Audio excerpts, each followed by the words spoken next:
Welcome back to the Free Video Books channel. Today we're reading the chapter called Jonathan Harker's Journal Part 7, of the novel Dracula written by Bram Stoker. Before we get started, why not like and subscribe? Now, sit tight and let's get into it. The 3rd of October. As I must do something or go mad, I write this diary.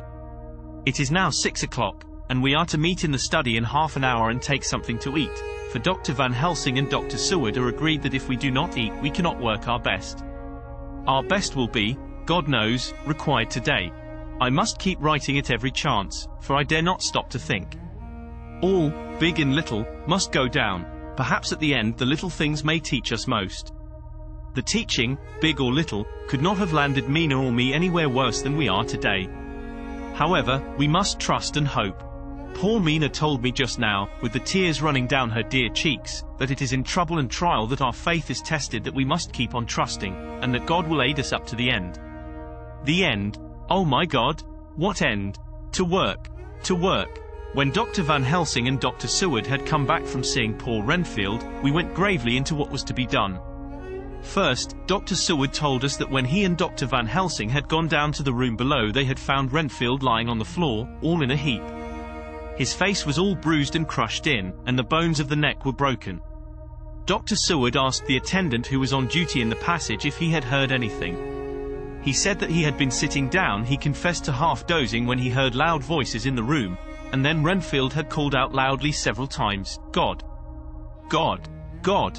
After that there was a sound of falling, and when he entered the room he found him lying on the floor, face down, just as the doctors had seen him. Van Helsing asked if he had heard voices, or a voice, and he said he could not say, that at first it had seemed to him as if there were two, but as there was no one in the room it could have been only one. He could swear to it, if required, that the word God was spoken by the patient. Dr. Seward said to us, when we were alone, that he did not wish to go into the matter. The question of an inquest had to be considered, and it would never do to put forward the truth, as no one would believe it. As it was, he thought that on the attendant's evidence he could give a certificate of death by misadventure in falling from bed. In case the coroner should demand it, there would be a formal inquest, necessarily to the same result. When the question began to be discussed as to what should be our next step, the very first thing we decided was that Mina should be in full confidence, that nothing of any sort, no matter how painful, should be kept from her. She herself agreed as to its wisdom, and it was pitiful to see her so brave and yet so sorrowful, and in such a depth of despair. There must be no concealment, she said. Alas! We have had too much already. And besides, there is nothing in all the world that can give me more pain than I have already endured than I suffer now. Whatever may happen, it must be of new hope or of new courage to me. Van Helsing was looking at her fixedly as she spoke, and said, suddenly but quietly, "But dear Madam Mina, are you not afraid, not for yourself, but for others from yourself, after what has happened?" Her face grew set in its lines, but her eyes shone with the devotion of a martyr as she answered, "Ah no, for my mind is made up." "To what?" he asked gently, whilst we were all very still, for each in our own way we had a sort of vague idea of what she meant. Her answer came with direct simplicity, as though she was simply stating a fact. "Because if I find in myself, and I shall watch keenly for it, a sign of harm to any that I love, I shall die." "You would not kill yourself?" he asked, hoarsely. "I would, if there were no friend who loved me, who would save me such a pain, and so desperate an effort." She looked at him meaningly as she spoke. He was sitting down, but now he rose and came close to her and put his hand on her head as he said solemnly, "My child, there is such an one if it were for your good. For myself, I could hold it in my account with God to find such an euthanasia for you, even at this moment, if it were best. Nay, were it safe. But my child," for a moment he seemed choked, and a great sob rose in his throat. He gulped it down and went on, "There are here some who would stand between you and death. You must not die. You must not die by any hand, but least of all by your own. Until the other, who has fouled your sweet life, is true dead, you must not die. For if he is still with the quick undead, your death would make you even as he is. No, you must live. You must struggle and strive to live, though death would seem a boon unspeakable. You must fight death himself, though he come to you in pain or in joy, by the day or the night, in safety or in peril. On your living soul I charge you that you do not die, nay, nor think of death till this great evil be past. The poor dear grew white as death, and shock and shivered, as I have seen a quicksand shake and shiver at the incoming of the tide. We were all silent, we could do nothing. At length she grew more calm and turning to him said, sweetly, but oh, so sorrowfully, as she held out her hand, I promise you, my dear friend, that if God will let me live, I shall strive to do so, till, if it may be in his good time, this horror may have passed away from me. She was so good and brave that we all felt that our hearts were strengthened to work and endure for her, and we began to discuss what we were to do. I told her that she was to have all the papers in the safe, and all the papers or diaries and phonographs we might hereafter use, and was to keep the record as she had done before. She was pleased with the prospect of anything to do, if pleased, could be used in connection with so grim an interest. As usual, Van Helsing had thought ahead of everyone else, and was prepared with an exact ordering of our work. It is perhaps well, he said, that at our meeting after our visit to Carfax we decided not to do anything with the earth boxes that lay there. Had we done so, the Count must have guessed our purpose, and would doubtless have taken measures in advance to frustrate such an effort with regard to the others, but now he does not know our intentions. Nay, more, in all probability, he does not know that such a power exists to us as can sterilize his layers, so that he cannot use them as of old.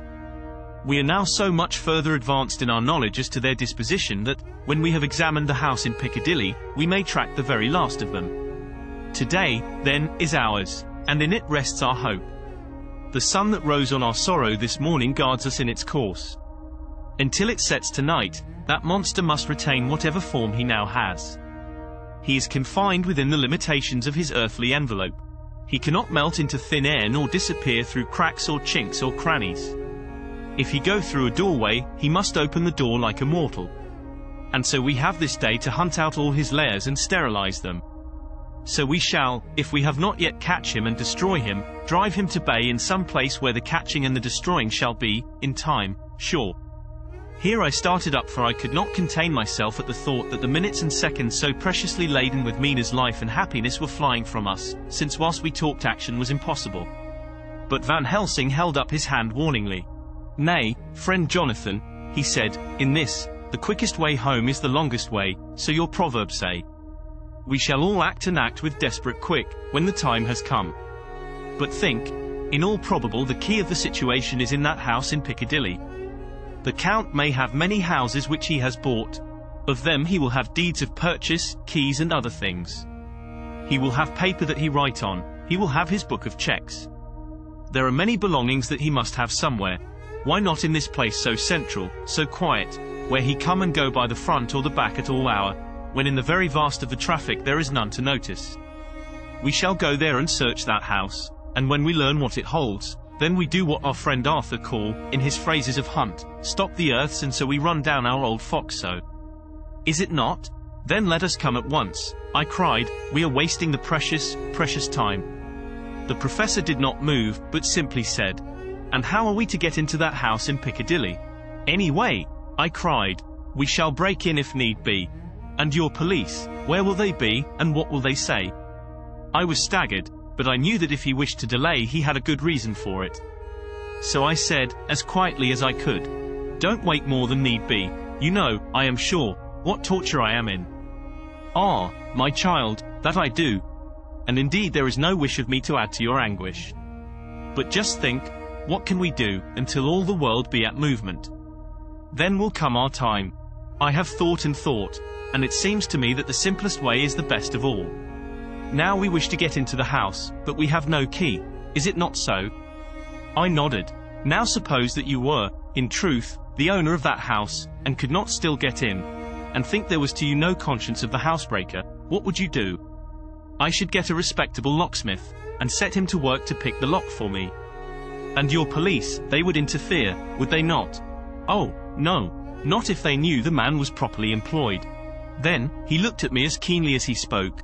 All that is in doubt is the conscience of the employer, and the belief of your policemen as to whether or no that employer has a good conscience or a bad one. Your police must indeed be zealous men and clever, oh, so clever, in reading the heart, that they trouble themselves in such matter. No, no, my friend Jonathan, you go take the lock off 100 empty house in this your London, or of any city in the world. and if you do it as such things are rightly done, and at the time such things are rightly done, no one will interfere. I have read of a gentleman who owned a so fine house in London, and when he went for months of summer to Switzerland and lock up his house, some burglar came and broke window at back and got in.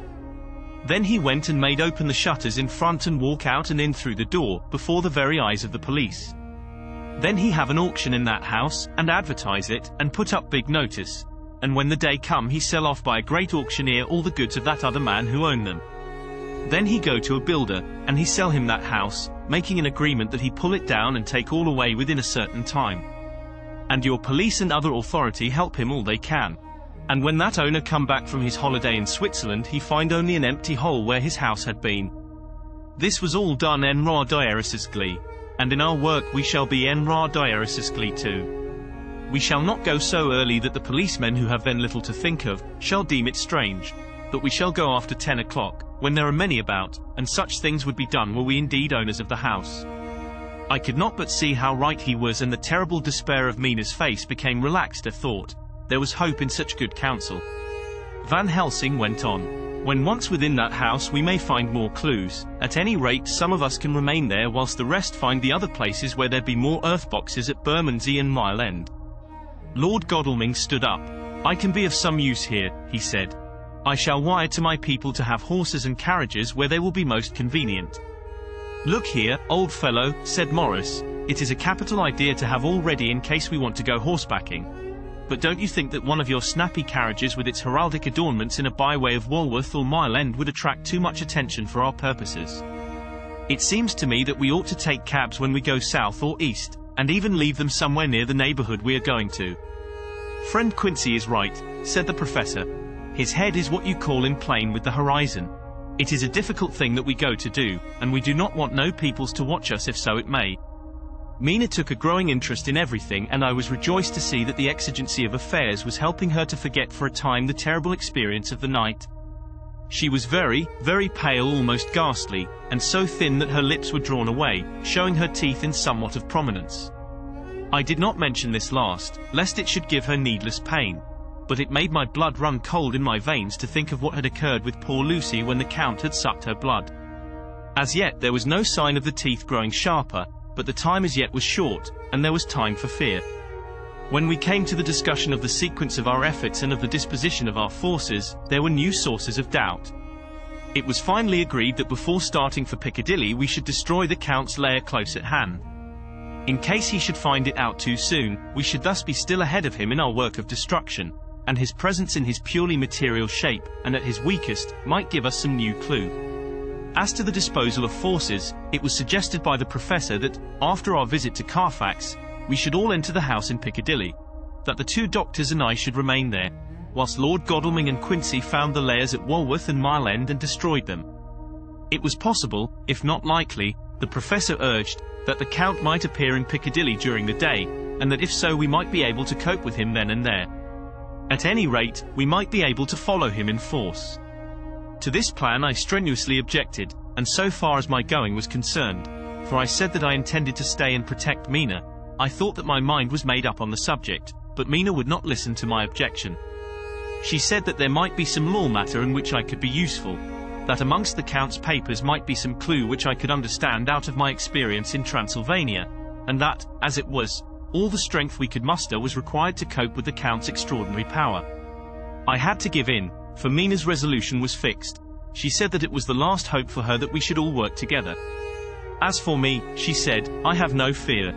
Things have been as bad as they can be, and whatever may happen must have in it some element of hope or comfort.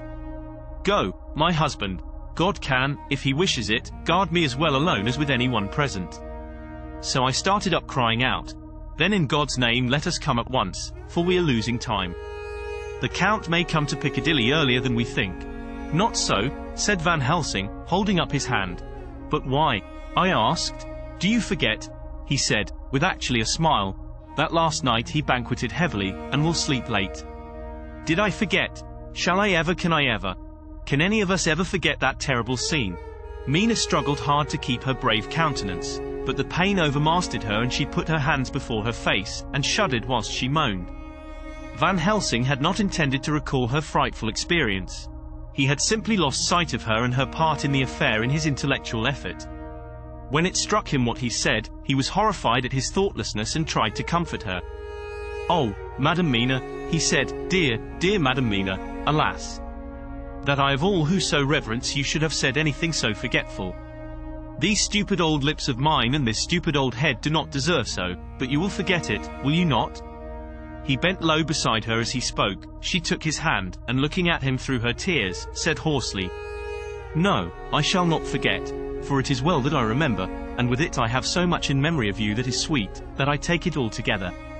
Now, you must all be going soon. Breakfast is ready, and we must all eat that we may be strong."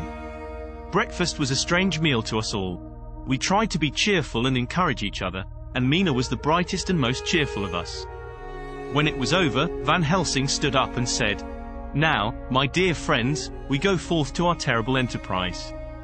Are we all armed, as we were on that night when first we visited our enemy's lair, armed against ghostly as well as carnal attack?" We all assured him. "Then it is well. Now, Madam Mina, you are in any case quite safe here until the sunset, and before then we shall return if we shall return. But before we go, let me see you armed against personal attack. I have myself, since you came down, prepared your chamber by the placing of things of which we know, so that he may not enter. Now let me guard yourself. On your forehead I touch this piece of sacred wafer in the name of the Father, the Son, and—" There was a fearful scream which almost froze our hearts to hear. As he had placed the wafer on Mina's forehead, it had seared, it had burned into the flesh as though it had been a piece of white-hot metal. My poor darling's brain had told her the significance of the fact as quickly as her nerves received the pain of it, and the two so overwhelmed her that her overwrought nature had its voice in that dreadful scream. But the words to her thought came quickly. The echo of the scream had not ceased to ring on the air when there came the reaction, and she sank on her knees on the floor in an agony of abasement. Pulling her beautiful hair over her face, as the leper of old his mantle, she wailed out, "Unclean! Unclean! Even the Almighty shuns my polluted flesh. I must bear this mark of shame upon my forehead until the judgment day." They all paused. I had thrown myself beside her in an agony of helpless grief, and putting my arms around held her tight. For a few minutes our sorrowful hearts beat together, whilst the friends around us turned away their eyes that ran tears silently. Then Van Helsing turned and said gravely, so gravely that I could not help feeling that he was in some way inspired, and was stating things outside himself. "It may be that you may have to bear that mark till God himself see fit, as he most surely shall, on the judgment day, to redress all wrongs of the earth and of his children that he has placed thereon. And oh, Madam Mina, my dear, may we who love you be there to see, when that red scar, the sign of God's knowledge of what has been, shall pass away, and leave your forehead as pure as the heart we know. For so surely as we live, that scar shall pass away when God sees right to lift the burden that is hard upon us. Till then we bear our cross, as his Son did in obedience to his will. It may be that we are chosen instruments of his good pleasure, and that we ascend to his bidding as that other through stripes and shame, through tears and blood, through doubts and fears, and all that makes the difference between God and man." There was hope in his words, and comfort, and they made for resignation. Mina and I both felt so, and simultaneously we each took one of the old man's hands and bent over and kissed it. Then without a word we all knelt down together, and, all holding hands, swore to be true to each other. We men pledged ourselves to raise the veil of sorrow from the head of her whom, each in his own way, we loved, and we prayed for help and guidance in the terrible task which lay before us. It was then time to start. So I said farewell to Mina, a parting which neither of us shall forget to our dying day, and we set out. To one thing I have made up my mind: if we find out that Mina must be a vampire in the end, then she shall not go into that unknown and terrible land alone. I suppose it is thus that in old times one vampire meant many, just as their hideous bodies could only rest in sacred earth, so the holiest love was the recruiting sergeant for their ghastly ranks. We entered Carfax without trouble and found all things the same as on the first occasion. It was hard to believe that amongst so prosaic surroundings of neglect and dust and decay there was any ground for such fear as already we knew. Had not our minds been made up, and had there not been terrible memories to spur us on, we could hardly have proceeded with our task. We found no papers, or any sign of use in the house, and in the old chapel the great boxes looked just as we had seen them last. Dr. Van Helsing said to us solemnly as we stood before them, And now, my friends, we have a duty here to do. We must sterilize this earth, so sacred of holy memories, that he has brought from a far distant land for such fell use. He has chosen this earth because it has been holy. Thus we defeat him with his own weapon, for we make it more holy still. It was sanctified to such use of man, now we sanctify it to God. As he spoke, he took from his bag a screwdriver and a wrench, and very soon the top of one of the cases was thrown open. The earth smelled musty and close, but we did not somehow seem to mind, for our attention was concentrated on the professor.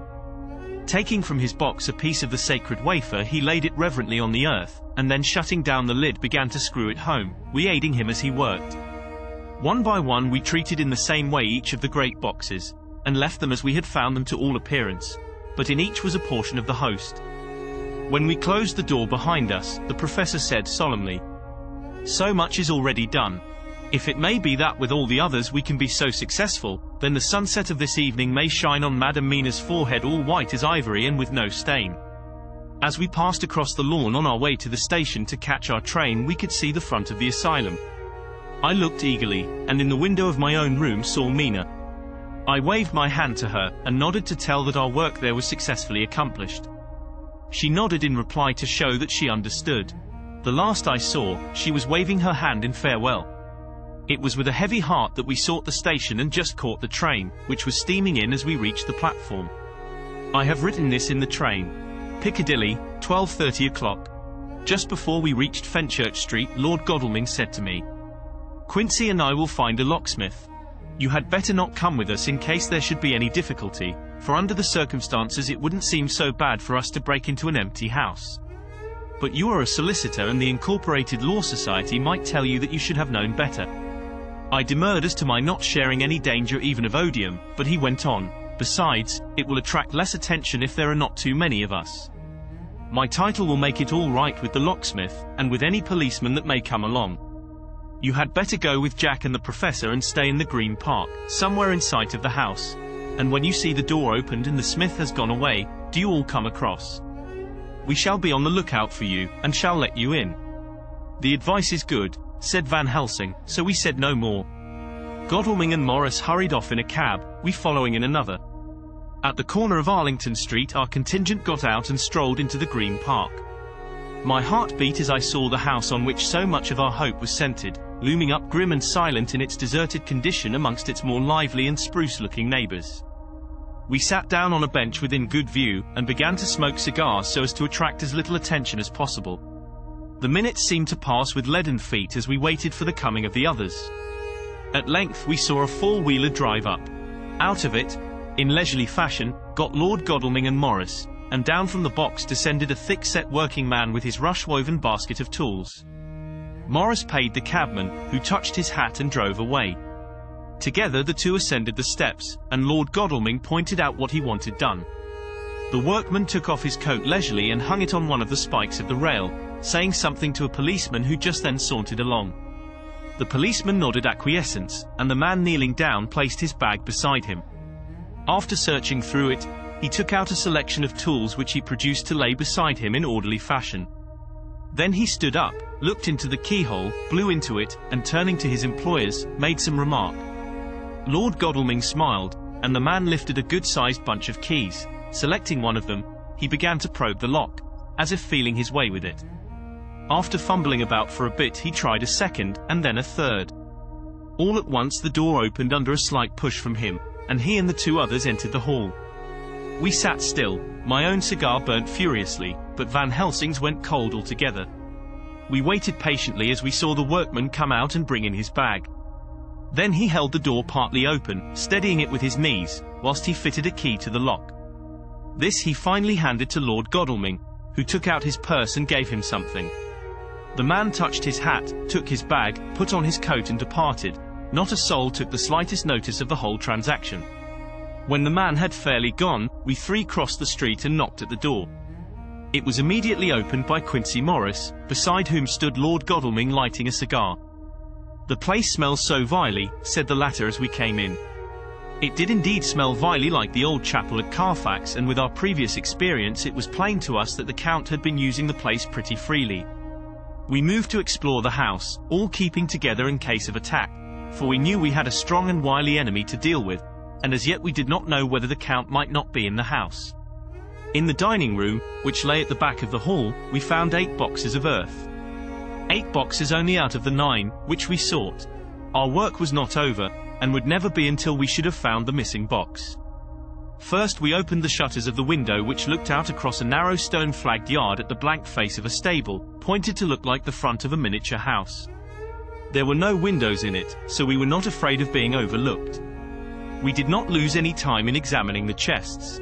With the tools which we had brought with us we opened them, one by one, and treated them as we had treated those others in the old chapel. It was evident to us that the Count was not at present in the house, and we proceeded to search for any of his effects. After a cursory glance at the rest of the rooms, from basement to attic, we came to the conclusion that the dining room contained any effects which might belong to the Count, and so we proceeded to minutely examine them. They lay in a sort of orderly disorder on the great dining room table. There were title deeds of the Piccadilly house in a great bundle, deeds of the purchase of the houses at Mile End and Bermondsey, note paper, envelopes, and pens and ink. All were covered up in thin wrapping paper to keep them from the dust. There were also a clothes brush, a brush and comb, and a jug and basin, the latter containing dirty water which was reddened as if with blood. Last of all was a little heap of keys of all sorts and sizes, probably those belonging to the other houses. When we had examined this last find, Lord Godalming and Quincy Morris, taking accurate notes of the various addresses of the houses in the east and the south, took with them the keys in a great bunch, and set out to destroy the boxes in these places. The rest of us are, with what patience we can, waiting their return or the coming of the Count. Did you enjoy today's chapter of Dracula? Why not subscribe and ring the bell? Next time we'll be reading the chapter, Seward's Diary Part 8 inches. Don't miss it.